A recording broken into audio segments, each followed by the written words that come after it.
Part 1, Chapter 2, Boston, Massachusetts. Dr. Ginger Marie Weiss never expected trouble in Bernstein's delicatessen, but that was where it started with the incident of the black gloves.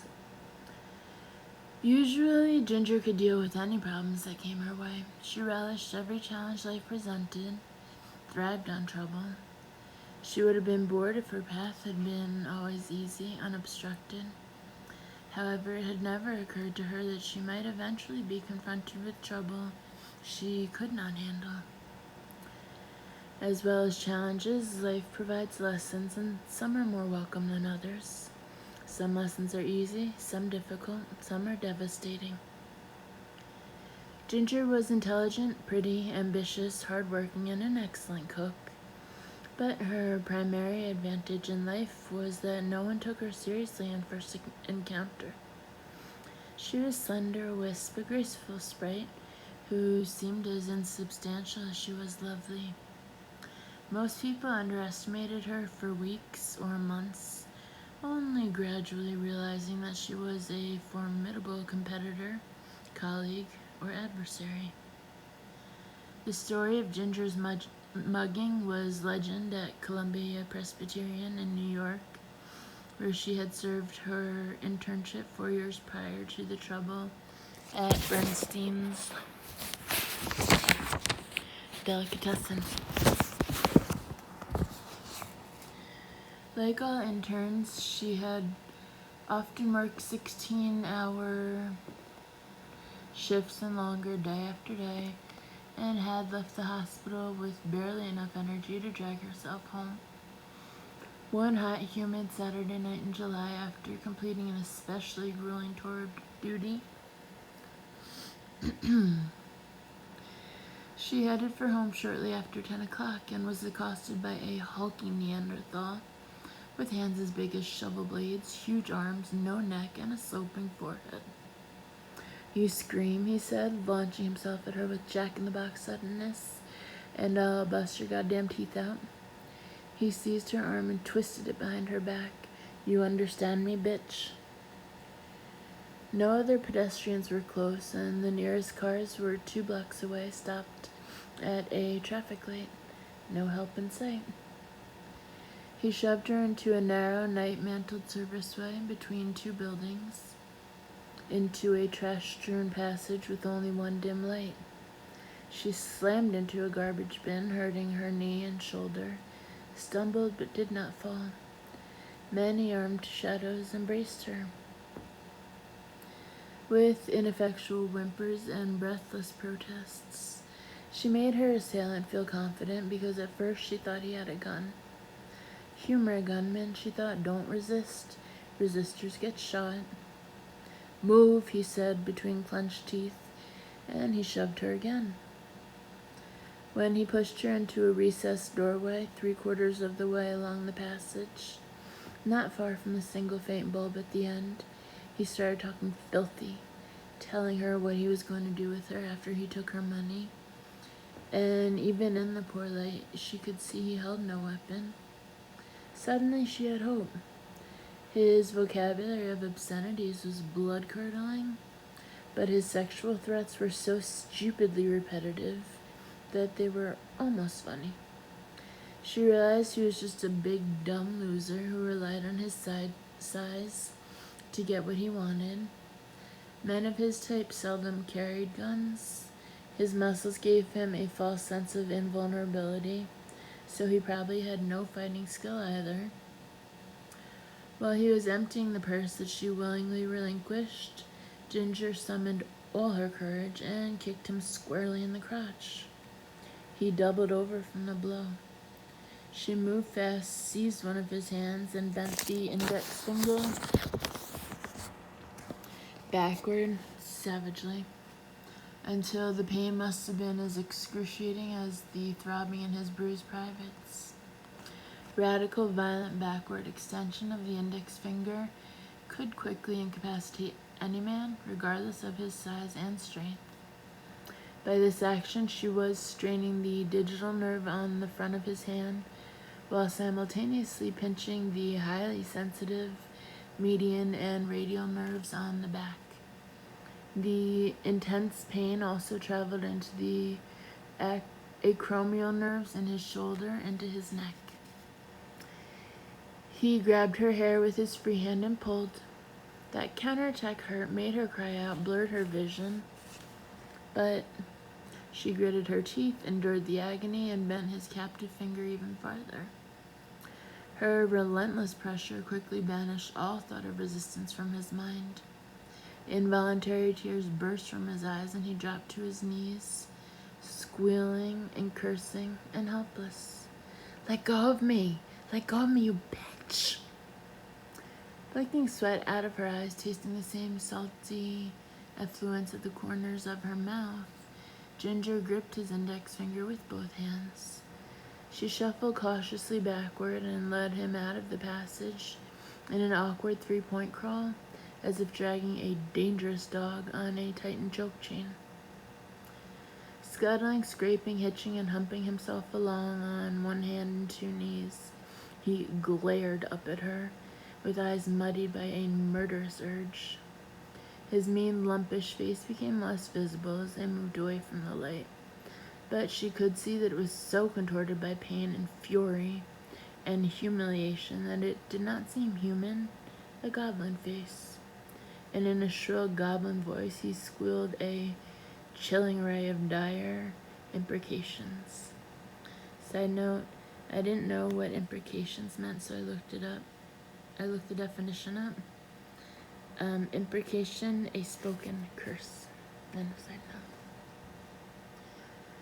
By the time they had clumsily negotiated 15 yards of the serviceway, he was overwhelmed by the agony in his hand and by the sickening waves of pain rushing outward through his body from his injured testicles.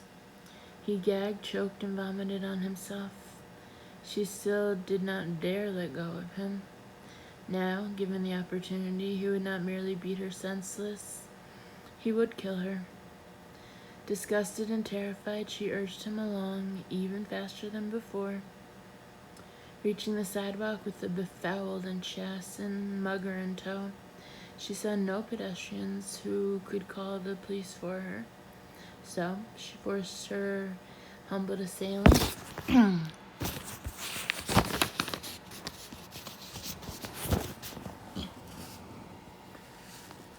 into the middle of the street, where passing traffic came to a standstill at this unexpected spectacle.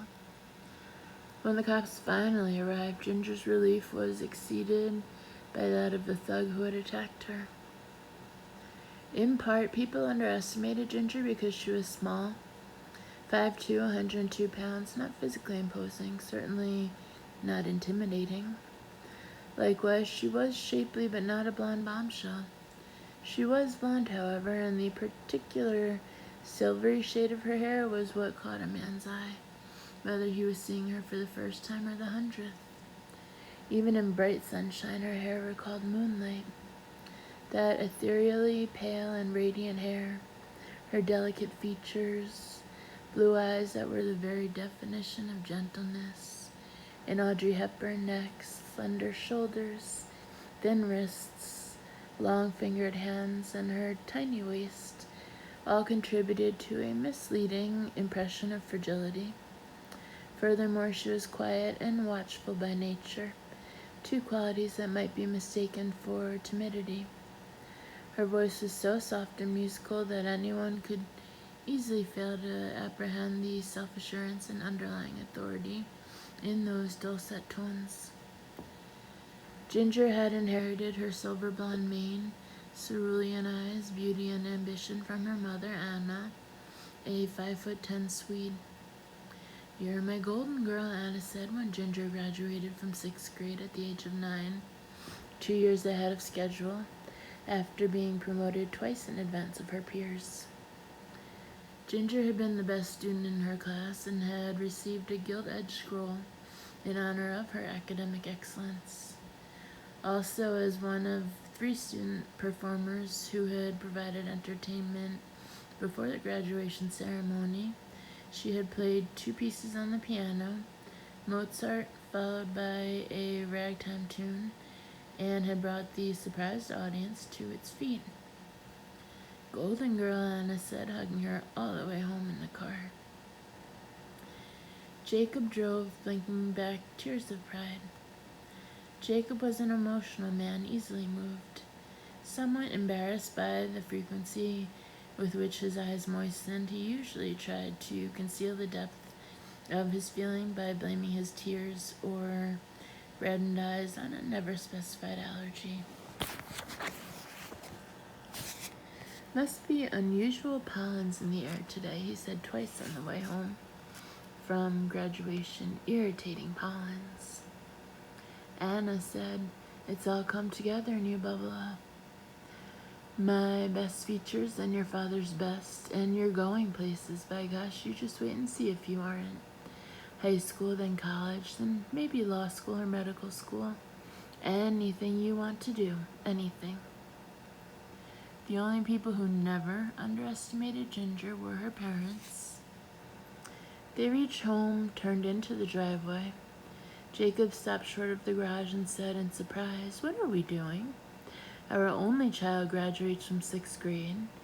Our child who, since she can do absolutely anything, will probably marry the king of Siam, and ride a giraffe to the moon. Our child who wears her first cap and gown, and we aren't celebrating? Should we drive into Manhattan, have maybe champagne at the Plaza? Dinner at the Waldorf? No, something better. Only the best for our giraffe-riding astronaut. We'll go to the soda fountain at Walgreens. Yeah, Ginger said. At Walgreens, they must have been as odd a family as the soda jerk had ever seen. The Jewish father, not much bigger than a jockey, with a Germanic name but a Sephardic complexion. The Swedish mother, blonde and gloriously feminine, 5 inches taller than her husband, and the child a wraith, an elf, petite though her mother was not, fair though her father was dark, with a beauty altogether different from her mother's, a more subtle beauty with a fey quality. Even as a child, Ginger knew that strangers seeing her with her parents must think she was adopted. From her father, Ginger had inherited her slight stature, soft voice, intellect, and gentleness. She loved them both so completely and intensely that, as a child, her vocabulary had been insufficient to convey her feelings. Even as an adult, she could not find the words to express what they meant to her. They were both gone now, to early graves. When Anna had died in a traffic accident shortly after Ginger's 12th birthday, the common wisdom among Jacob's relatives was that both Ginger and her father would be adrift without the Swede, whom the Weiss clan had long ago ceased to regard as an interloping Gentile, and for whom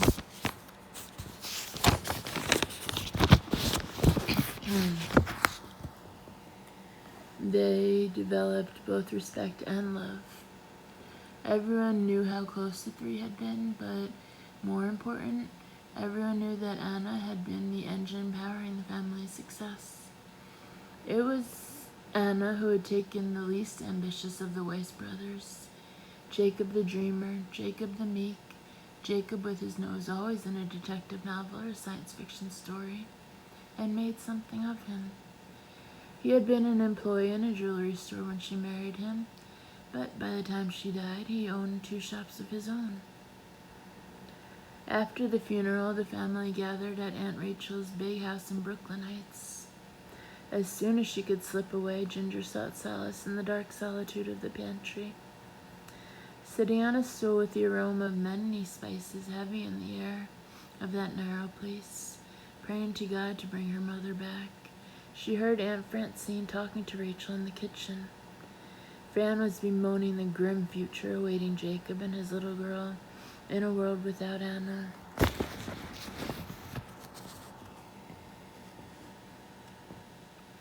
He won't be able to keep the business going, you know he won't. Not even once the grief has passed and he goes back to work. The poor Luftmensch. Anna was his common sense and his motivation and his best advisor. And without her in 5 years, he'll be lost. They were underestimating Ginger. To be fair, Ginger was only 12, and even though she was already in 10th grade, she was still a child in most people's eyes. No one could have foreseen that she would fill Anna's shoes so quickly.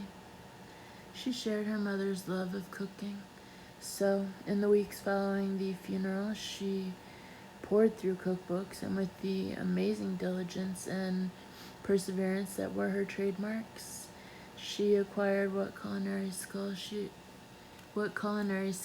had not already learned.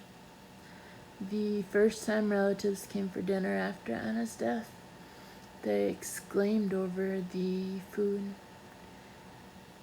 Homemade potato rolls and cheese kolache, vegetable soup with plump cheese and beef kreplach floating in it, stray fish as an appetizer, braised veal paprika, zims with prunes and potatoes, creamy macaroni patties, fried in hot fat and served in tomato sauce, a choice of baked peach pudding or apple chalet for dessert. Francine and Rachel thought Jacob was hiding a marvelous new housekeeper in the kitchen. They were disbelieving when he pointed to his daughter. Ginger did not think she had done anything remarkable. A cook was needed, so she became a cook. She had to take care of her father now, and she applied herself to that responsibility with vigor and enthusiasm.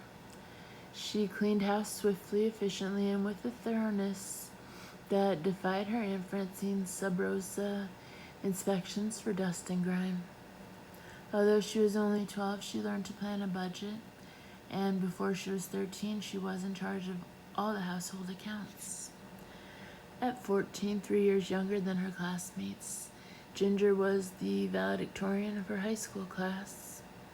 When it became known that she had been accepted by several universities, but had chosen Barnard, everyone began to wonder whether, at the tender age of 14, she had finally taken too big a bite and would choke trying to swallow it. Barnard was more difficult than high school. She no longer learned faster than the other kids, but she learned as well as the best of them, and her grade average was frequently 4.0, never less than 3.8, and that was a semester in her junior year when Jacob was sick with his first bout of pancreatitis, when she spent every evening in the hospital. Jacob lived to see her get her first degree, was sallow and weak when she received her medical degree, even hung on tenaciously until she had served 6 months of her internship.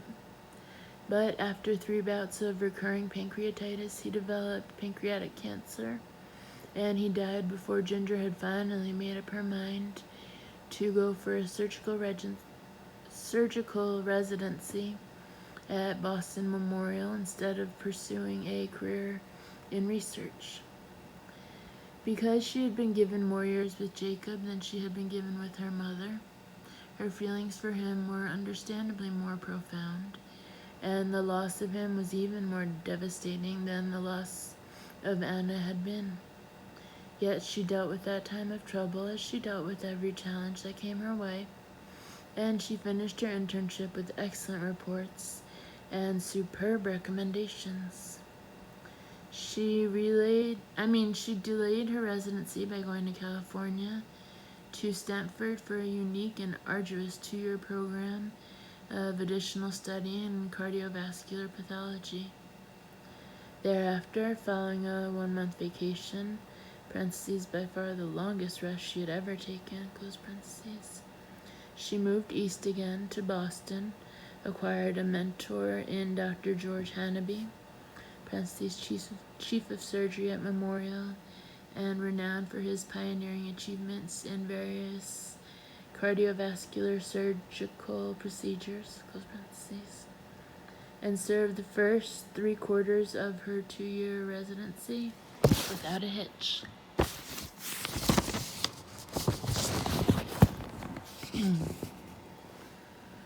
Then, on a Tuesday morning in November, she went into Bernstein's deli to buy a few items, and terrible things began happening. The incident of the black gloves, that was the start of it.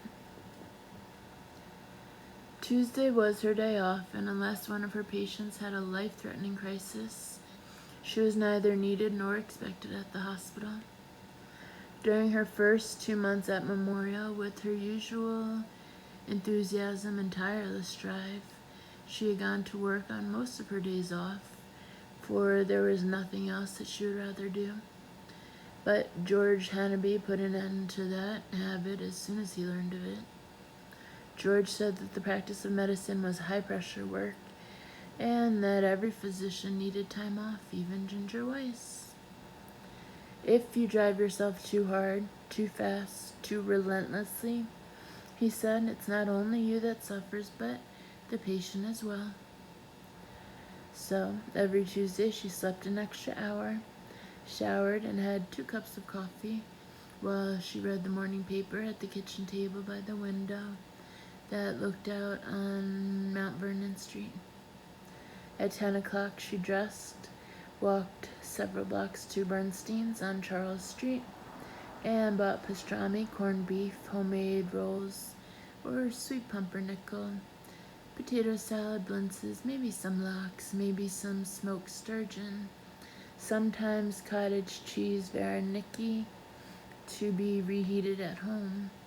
Then she walked home with her bag of goodies and ate shamelessly all day while she read Agatha Christie, Dick Francis, John D. MacDonald, Elmore Leonard, sometimes Heinlein. While she had not yet begun to like relaxation half as much as she liked work, she gradually began to enjoy her time off, and Tuesday ceased to be the dreaded day it had been when she first began her reluctant observance of the 6-day week. That bad Tuesday in November started out fine, cold with a gray winter sky, brisk and invigorating rather than frigid, and her routine brought her to Bernstein's, crowded as usual, at 10:21. Ginger drifted from one end of the long counter to the other, peering into cabinets full of baked goods, looking through the cold glass of the refrigerated display cases, choosing from the array of delicacies with gluttonous pleasure. The room was a stew pot of wonderful smells and happy sounds. Hot dough, cinnamon, laughter, garlic, cloves, rapid conversations in which the English was spiced with everything from Yiddish to Boston accents to current rock and roll slang. Roasted hazelnuts, sauerkraut, pickles, coffee, the clink-clink of silverware.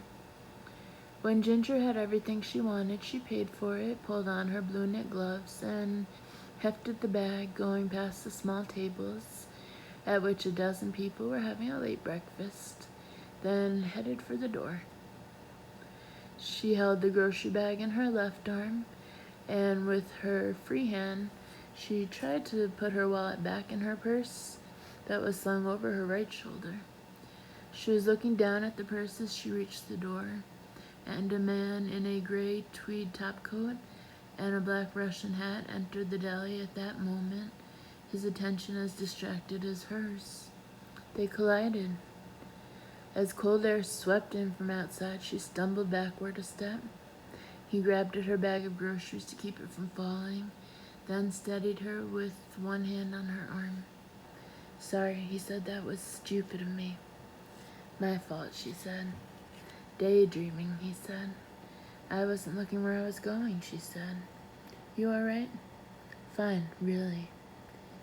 He held the bag of groceries toward her. She thanked him, took the bag, and noticed his black gloves. They were obviously expensive, of high-grade genuine leather, so neatly and tightly stitched that the seams were hardly visible. But there was nothing about those gloves that could explain her instant and powerful reaction to them.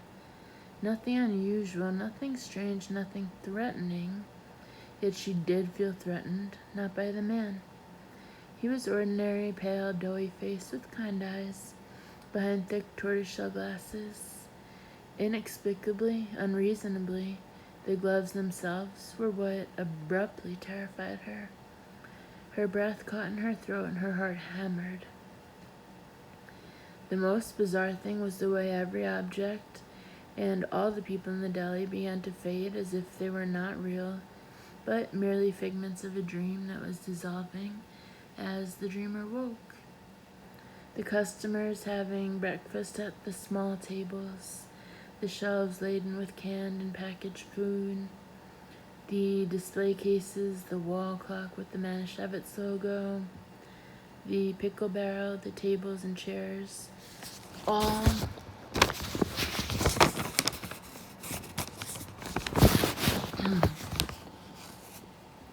seemed to shimmer and slip away into a Niveus haze as if a fog was rising from some realm beneath the floor. Only the pretentious gloves did not fade, and in fact, as she stared at them, they grew more detailed, strangely more vivid, more real, and increasingly threatening. "Miss," the doughy-faced man said, and his voice seemed to come from a great distance, from the far end of a long tunnel. Although the shapes and colors of the delicatessen bleached toward white on all sides of Ginger, the sounds did not dwindle as well, but instead grew louder, louder, until her ears filled with a roar of meaningless jabber, and with the jarring clatter of silverware, until the clinking of dishes and the soft chatter of the electronic cash register were thunderous, unbearable. She could not take her eyes off the gloves. "Is something wrong?" the man asked, holding up one leather-clad hand, half reaching toward her in an inquisitive gesture. Black, tight, shiny, with a barely visible grain to the leather, neat little stitches along the fingers, taut across the knuckles. Dizzy and disoriented, with a tremendous weight of indefinable fear pressing down on her, she suddenly knew that she must run or die. Run or die. She did not know why. She did not understand the danger, but she knew she must run or perish where she stood. Her heartbeat, already fast, became frantic. The breath that was snagged in her throat now flew free with a feeble cry, and she lunged forward as if in pursuit of the pathetic sound that had escaped her. Amazed by her response to the gloves, but unable to be objective about it, confused by her own behavior, even as she acted, clutching the grocery bag to her breast, she shouldered past the man who had collided with her. She was only vaguely aware that she almost knocked him off his feet. She must have wrenched open the door, though she could not remember having done so, and then she was outside in the crisp November air.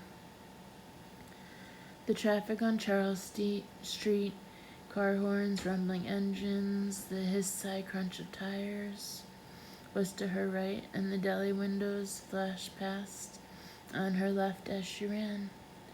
Thereafter, she was oblivious of everything.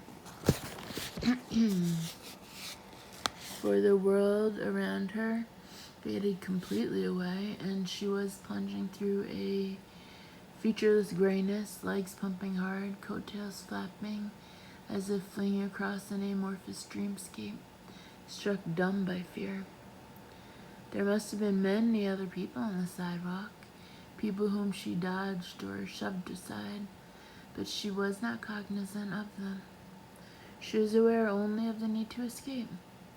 She ran deer swift, though no one pursued her, with her lips peeled back in a grimace of pure terror, though she could not identify the danger from which she fled. Running like crazy, temporarily blind, deaf, lost. Minutes later, when the mists cleared, she found herself on Mount Vernon Street, part of the way up the hill, leaning against a wrought iron railing beside the front steps of a stately red brick townhouse. She was gripping two of the iron balusters, with her hands curled so tightly around them that her knuckles ached, her forehead on the heavy metal balustrade, as if she were a melancholy prisoner slumped against the door of her cell. She was sweating and gasping for breath. Her mouth was dry, sour. Her throat burned and her chest ached. She was bewildered, unable to recall how she had arrived at this place, as if washed onto an alien shore by moon-timed tides and waves of amnesia. Something had frightened her. She could not remember what it had been. Gradually the fear subsided and her breathing regained an almost regular rhythm. Her heartbeat slowed slightly. She raised her head and blinked her eyes, looking around warily and in bafflement as her tear-blurred vision slowly cleared. She turned her face up until she saw the bare black branches of a linden and a low, ominous gray November sky beyond the skeletal tree. Antique iron gas lamps glowed softly, activated by solenoids that had mistaken the wintry morning for the onset of dusk. At the top of the hill stood the Massachusetts State House, and at the bottom the traffic was heavy where Mount Vernon intersected Charles Street. Bernstein's Delicatessen. Yes, of course. It was Tuesday, and she had been at Bernstein's when something happened. What had happened at Bernstein's? And where was the deli bag?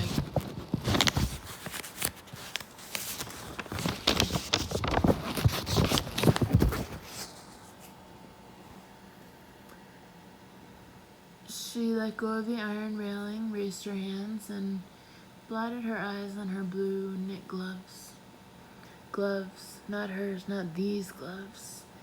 The myopic man in the Russian hat, his black leather gloves, that was what had frightened her.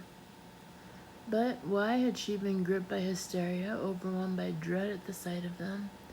What was so frightening about black gloves?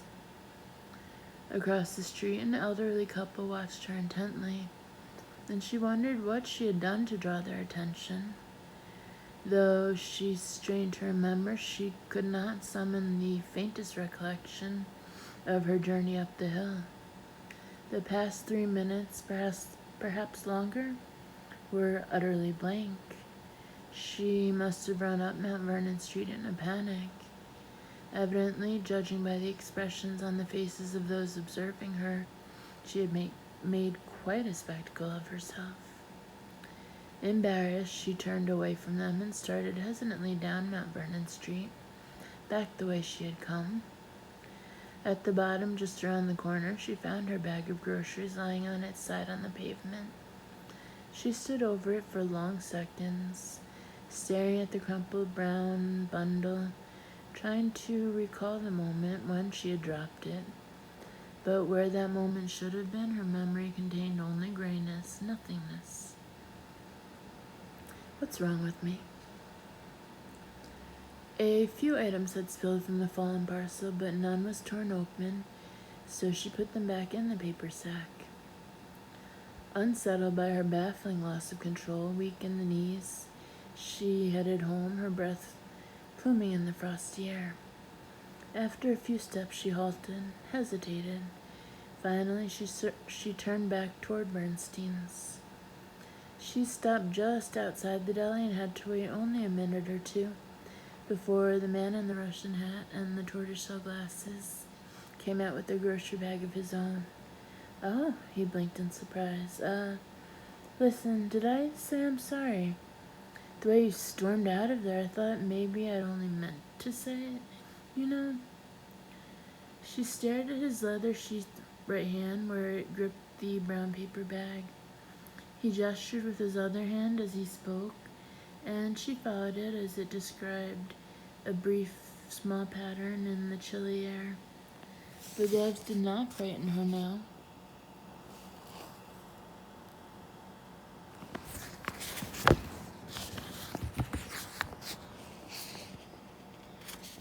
She could not imagine why the sight of them had thrown her into a panic. It's alright, I was here waiting to apologize. I was startled and it's been an unusual morning, she said, quickly turning away from him. Over her shoulder, she called out, "Have a nice day."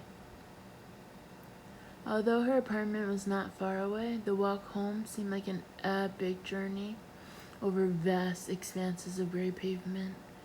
What's wrong with me? She felt colder than the November day could explain.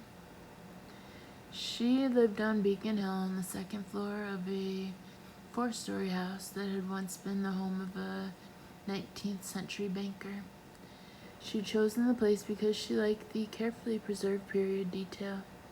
Elaborate ceiling moldings, medallions above the doorways, mahogany doors, bay windows with French panes, 2 fireplaces, living room, bedroom, with ornately carved and highly polished marble mantels. The rooms had a feeling of permanence, continuity, stability. Ginger prized constancy and stability more than anything, perhaps as a reaction to having lost her mother when she was only 12. Still shivering, even though the apartment was warm, she put away the groceries in the bread box and refrigerator, then went into the bathroom to look closely at herself in the mirror. She was very pale. She did not like the haunted look in her eyes. To her reflection, she said, "What happened out there, Schnook? You're a real Meshuggah, let me tell you. Totally farfookit. But why, huh? You're the big shot doctor, so tell me, why?" Listening to her voice as it echoed off the high ceiling of the bathroom, she knew she was in serious trouble. Jacob, her father, had been a Jew by virtue of his genes and heritage, and proud of it, but he had not been a Jew by virtue of his religious practices. He seldom went to synagogue and observed holidays in the same secular spirit with which many fallen-away Christians celebrated Easter and Christmas. And Ginger was one step farther removed from the faith than Jacob had been, for she called herself an agnostic. Furthermore, while Jacob's Jewishness was integral, evident in everything he did and said, that was not true of Ginger.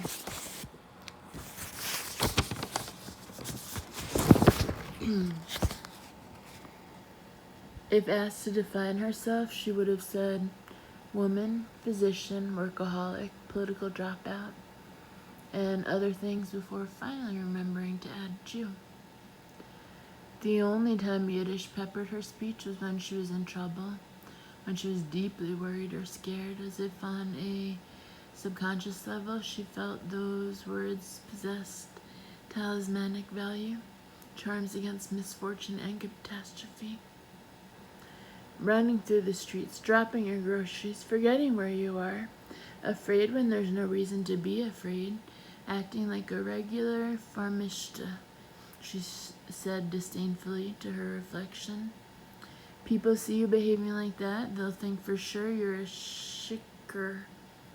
And people don't go to doctors who are drunkards, no?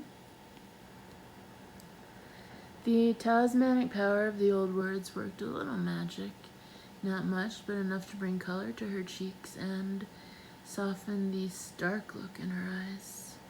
She stopped shivering, but she still felt chilled.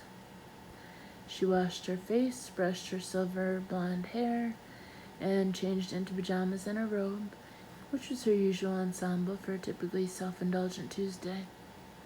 She went into the small spare bedroom that she used as a home office, took the well-thumbed Taber's Cyclopedic Medical Dictionary from the bookshelf, and opened it to the F listings. Fugue. She knew what the word meant, though she did not know why she had come in here to consult the dictionary when it could not tell her anything new. Maybe the dictionary was another talisman. If she looked at the word in cold print, it would cease to have any power over her, sure. Voodoo for the overeducated. Nevertheless, she read the entry. Fugue. Serious personality dissociation, leaving home or surroundings on impulse. Upon recovering from the fugue state, there usually is loss of memory for actions occurring while in this state.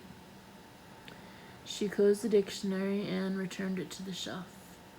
She had other reference volumes that could provide more detailed information about fugues, their causes and significance, but she decided not to pursue the matter. She simply could not believe her transient attack had been a symptom of a serious medical problem. Maybe she was under too much stress, working too hard, and maybe the overload had led to that one isolated transient fugue. A 2 or 3 minute blank. A little warning. So she would continue taking off every Tuesday and would try to knock off work an hour earlier each day, and she would have no more problems. She had worked very hard to be the doctor that her mother had hoped she would be, to make something special of herself and thereby honor her sweet father and the long dead but well remembered and desperately missed Swede. She had made many sacrifices to come this far. She had worked more weekends than not, had forgone vacations and most other pleasures. Now, in only 6 months, she would finish her residency and establish a practice of her own, and nothing would be allowed to interfere with her plans. Nothing was going to rob her of her dream. Nothing. It was November 12th.